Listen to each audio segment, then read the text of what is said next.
The desert horizon glowed like dying embers as Leela pushed through the brittle sagebrush, every motion scraping agony across her back. The heat of the day still clung to the sand, but the sun was sinking fast, trading its gold for the bruised purple of evening. She winced with every breath. The burned skin felt as though a hot iron still pressed against it, pulsing in waves of fire that made her dizzy. Her torn blouse clung in stiff, blood-soaked tatters, and the carved letters Half-Blood were burned so deeply into her flesh. She could feel each letter branded into bone. Asterisk, she stumbled, caught herself on a thorned branch, and hissed as fresh pain burst across the wound. The men who had done this to Herman, who once pretended to be neighbors, who nodded as they passed her in town, had laughed as they heated the iron. They had held her down, faces twisted in self-righteous hatred, calling her a stain on both worlds. Too white to be Apache. Too Apache to be white. Asterisk, belonging to no one. Their cruelty had fed on that. Asterisk, she had escaped only because the wagon wheel hit a rock and thrown her out onto the dirt like discarded trash. They hadn't bothered to turn back. They assumed the fall or the desert would finish what they started. Asterisk. She would not let them be right. Asterisk, her breath rattled as she crawled to the edge of a dry creek bed, grit and sand biting into her palms. She curled over herself, rocking against the pain. The sunset cast a thin ribbon of light along the canyon rim, making it look as if the sky itself was bleeding. The creak of leather reached her ears. At first, she thought it was memory. The echo of terror replayed in her mind. But then came the unmistakable rhythm of hooves, slow, steady, controlled. Not the frantic pace of men chasing prey, but the deliberate approach of someone who owned every inch of ground beneath him. Asterisk, her heart slammed against her ribs. She pressed deeper into the thorn bush, ignoring the needles digging into her skin. She clamped a hand over her mouth to hold in a sob. If they had come back, if they finished what they started, there would be no escape this time. Asterisk, the rider came into view against the last rim of sunset. Tall, broad-shouldered silhouette, sharp as a blade. His horse moved with the loose-limbed confidence of an animal that trusted its rider completely. A spear crossed his back, long black hair stirring in the wind. Apache, her throat tightened. Stories swirled through her memory, some told in fear by white settlers, others whispered in reverence by her mother when Lila was a child. Strength, honor, fury, spirit. The truth was tangled in contradictions, and Lila had lived her whole life between those contradictions, belonging to both but accepted by neither. Asterisk. The warrior brought the horse to a halt and scanned the land with the ease of one who never doubted what he sensed. Then his head snapped toward her hiding place. His eyes, even from a distance, locked onto hers. Asterisk, Lila's knees gave out. She expected him to reach for a weapon. Asterisk, instead, he dismounted without sound, and she realized with a jolt that he moved like the wind, slipping through branches, silent, dangerous, and inevitable. He approached slowly, not crouching yet, not threatening, only watching her with the steady awareness of a hunter who already knew she could not run. Asterisk, do not, please, she whispered, voice ragged and thin. Asterisk, he stopped a few feet away. Hands open, posture calm, as though he were trying to soothe a frightened doe. He was tall, but it wasn't his height that overwhelmed her, it was the intensity in his eyes. The way he looked at her without hesitation, without fear or disgust, as though he saw everything she tried to hide and still decided to move closer. Asterisk, you are hurt, he said, his English accented but clear. Asterisk, she shook her head hard. Stay back. He stepped forward anyway. His face remained unreadable, carved from shadow and fading sunlight, but she saw the flicker when his gaze fell to her back. Fury, sharp and bright, tightened the line of his jaw. Not anger at her, she recognized that immediately. This was the kind of anger she had seen in storms, in lightning that split the sky. Something primal, ancient, and powerful. Asterisk, who marked you? He asked softly. Asterisk, she looked away, tears stinging her swollen eyes. People who think I shouldn't exist. Asterisk, he inhaled, slow and deliberate, as if controlling something that wanted to break free. Then he did something she never expected. He reached for the thick woven cloak draped across his shoulders. Deep brown, heavy, embroidered in patterns she recognized vaguely from stories her mother had told her, and symbols, waterlines, paths of the ancestors. He lifted it without ceremony and wrapped it around her shaking body. Asterisk, the warmth was immediate. It sank into her bones, easing the brutal chills racing through her. The cloak smelled faintly of smoke, pine resin, and sun, but more than warmth, it provided weight, grounding her, anchoring her to something solid in a world that had been nothing but cruelty that day.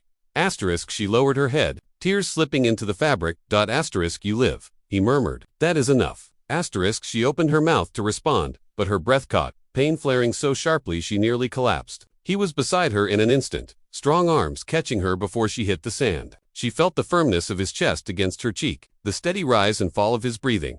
Asterisk, easy, he said, voice low as thunder rolling over distant mesas. Asterisk, she tried to push away, pride and fear twisting together, but exhaustion won, her limbs trembled uncontrollably, and the world tilted.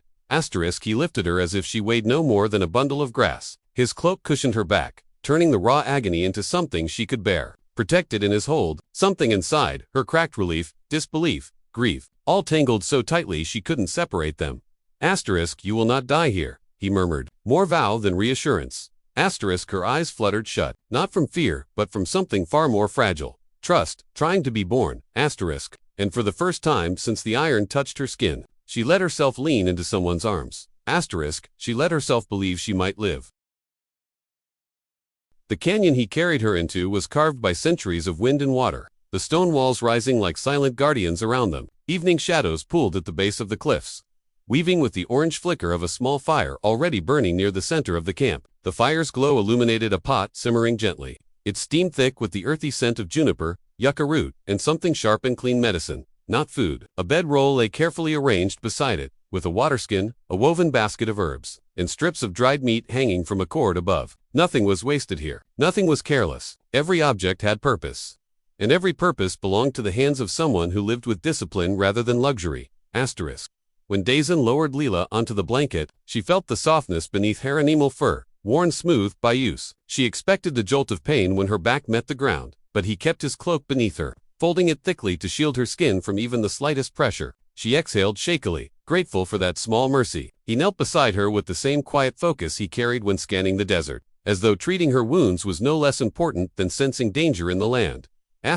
His hands moved with deliberate gentleness. He dipped a cloth into a bowl of cool water, wringing it out before the first touch to her back. Even that soft contact made her flinch violently, a sharp cry escaping before she could swallow it. He froze immediately, not out of fear, but out of respect, waiting until she steadied her breath. It will hurt, he said, voice low and calm, like a drumbeat beneath the roar of pain, but the wounds must be clean. She nodded, though her hands trembled. I know. What is your name? He asked, working slowly, carefully. Leela. He dipped the cloth again. I am Dazen. The exchange felt heavier than simple introductions. Names were anchors, and she felt her body latch onto the sound of his. He continued cleaning the burn, wiping away dirt, dried blood, and whatever remnants the desert had pressed into torn flesh. Each pass of the cloth sent heat and agony rippling through her, but there was something grounding in the way. He worked steady, unhurried, unfaltering. He carried an intensity inside him she could feel even without seeing his face, but he kept it contained, channeled into something almost tender. You carry Apache blood, he observed quietly, though his tone said he already knew the answer. My mother, she whispered through clenched teeth, but I was raised mostly by my father. In town? He did not say the things others did, half-breed outcast, wrong. He simply paused, dipped the cloth again, and asked, she taught you our words? I remember some, she said, mostly stories. Stories are not small things. The way he said it made her chest tighten. She had spent years believing her mother had given her nothing but confusion, no community, no acceptance, no place to truly belong. But hearing it from him, the stories felt like an inheritance instead of a burden. When he finished cleaning the burn, he reached for the small stone bowl near the fire. He took dried plants from a woven pouch, crushing them with his thumb, grinding them into a fragrant powder. The smell curled through the air, resinous, earthy, with a faint sweetness. He mixed it with warm animal fat from a clay pot, the paste glossy and the firelight. This will ease the pain, he warned, but it will burn at first. How much? She whispered. Enough to help. His honesty steadied her. She nodded and braced herself. When his fingers spread the salve across the branded letters, the fire exploded again across her skin. She gasped, grabbing his wrist instinctively, nails digging in. He did not pull away. He held her eyes instead, grounding her through the pain. Breathe. He murmured, I'm trying. She managed, voice thin. You have already survived more than most. You are strong. His voice was not soothing. It was sure, rooted in a conviction she did not understand but desperately needed. Stronger than those who hurt you. She swallowed, throat tight. How can you know that? You are still alive, he said simply, as though the answer required no more explanation. He finished spreading the salve and wrapped a soft cloth around her torso, securing it with a strip of leather. Every touch was slow, intentional, protective. When he was done, he didn't step back. Instead, he lifted the cloak again and pulled it around her shoulders, tucking it beneath her arms, folding it close as if sealing warmth into her bones. He sat beside her, one knee bent, his posture relaxed but vigilant. His eyes scanned the canyon entrance, as though expecting danger, but she sensed his attention shift back to her with every uneven breath she took. Why are you helping me? She asked at last. She didn't mean it as distrust. She meant it as bewilderment. No one else had helped. No one else ever had. Dazen considered the firelight for a moment before answering. You were left to die on my land, he said, and that is not a fate the earth accepts easily. She frowned faintly. That's not the only reason. No, he admitted quietly. She waited, but he didn't immediately continue. His gaze was on the mountains, but something in his expression softened. The storm she sensed in him shifting into something gentler. You carry the blood of my people, he said, and that blood was dishonored. Lila blinked, stunned. Dishonored? By me? No. His voice deepened, and the word came out like a stone. By those who harmed you. To carve hatred onto a woman's skin is an offense against the earth that made her. Her breath stilled. No one had ever spoken a sentence like that in her presence. No one had ever spoken as though her life held meaning beyond what others decided she was worth. Will they come for me? She whispered. His jaw tightened. Maybe, but if they do, he rested a hand on the knife at his hip, and for a moment the fire reflected off the steel like lightning. They will not reach you. His certainty wrapped around her like another layer of his cloak. A long silence settled between them. The crackling fire, the whisper of wind along the canyon walls, the rhythmic breathing of his horse tethered nearby. Everything softened into a cocoon of safety she had never known. What happens now? She asked quietly. Dazen looked at her truly,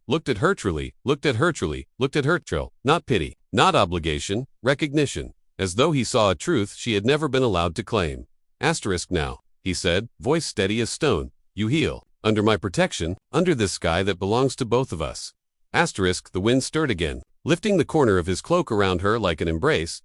She closed her eyes, drawing her first real breath of safety in years. In that canyon, beneath the fading light, she understood something she had never believed possible. She was no longer alone.